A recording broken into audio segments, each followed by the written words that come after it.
Speaker कौमी assembly सरदार अयाज सादी की ज़ेर सदारत स्पीकर हाउस में इजलास, वज़ीर ख़जाना और मुख्तलिफ पार्लिमानी सियासी जमातों के नुमाइंदों की शिरकत।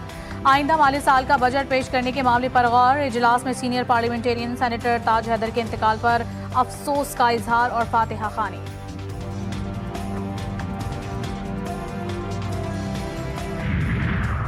खैबर पख्तूनख्वा पुलिस के दहशतगर्दी से निपटने के लिए अहम फैसले। दहशतगर्दों पर नजर रखने के लिए पुलिस स्पेशल टीम बनाने का फैसला। IG की जुल्फ़िकार हमीद कहते हैं कि हथियारों की कमी को पूरा करके SMGs खरीद रहे हैं।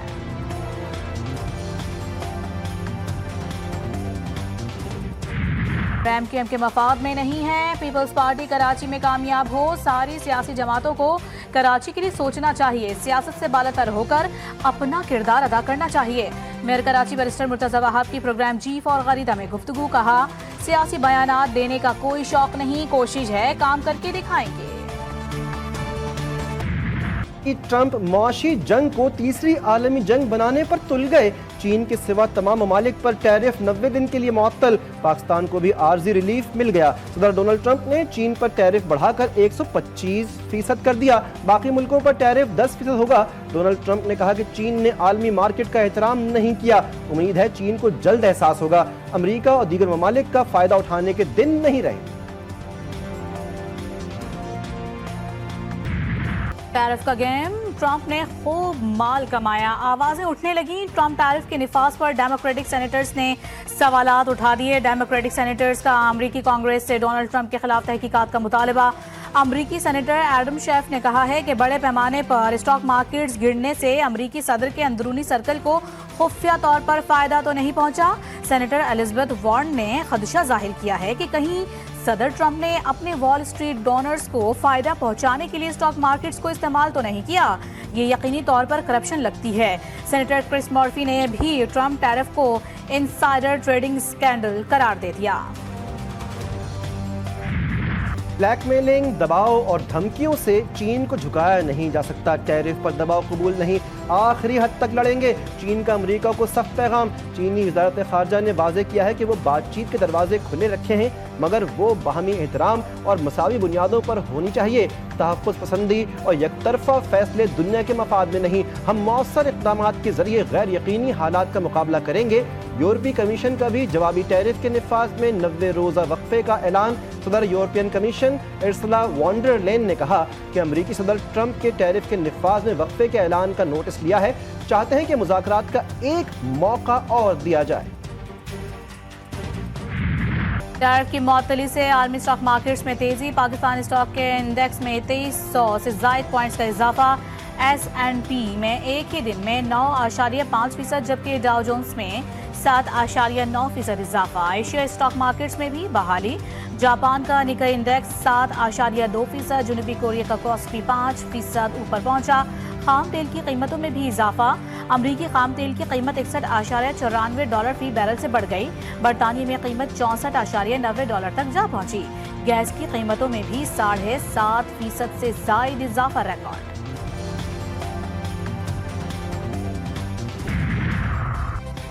वज़ीर-ए-आज़म शहबाज शरीफ 2 रोज़ा सरकारी दौरे पर बेलारूस पहुँच गए। मिन्स्क के एयरपोर्ट पर वज़ीर-ए-आज़म बेलारूस अलेक्जेंडर तोर्चिन ने इस्तकबाल किया।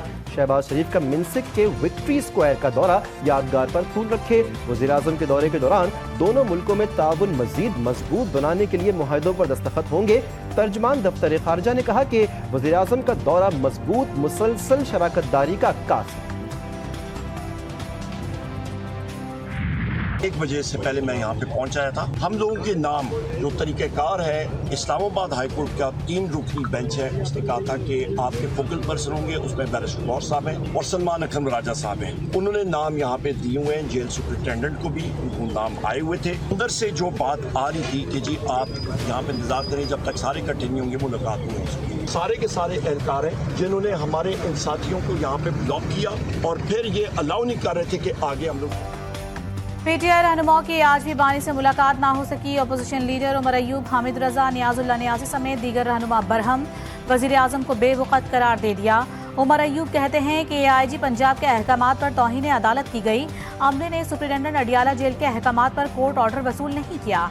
उनका कहना था कि अदालती निज़ाम को यरगमाल बनाकर रखा है। हम किस से बात करें? शहबाज शरीफ की कोई वक़्त नहीं। हामिद रजा खान बोले, पुलिस वालों को ऊपर से ऑर्डर था कि हमें आगे ना जाने दिया जाए। बानी पीटीआई से फैमिली और सियासी रहनुमाओं की मुलाकात नहीं होने दी जा रही। सबको आइसोलेट कर दिया गया। उनकी फैमिली से भी उनकी मुलाकातें बंद कर दी गई हैं। दूसरी साइड पे जो पॉलिटिकल लोग थे उनकी मुलाकातें भी बंद कर दी गई हैं। तो ये प्योर आइसोलेशन की पॉलिसी है।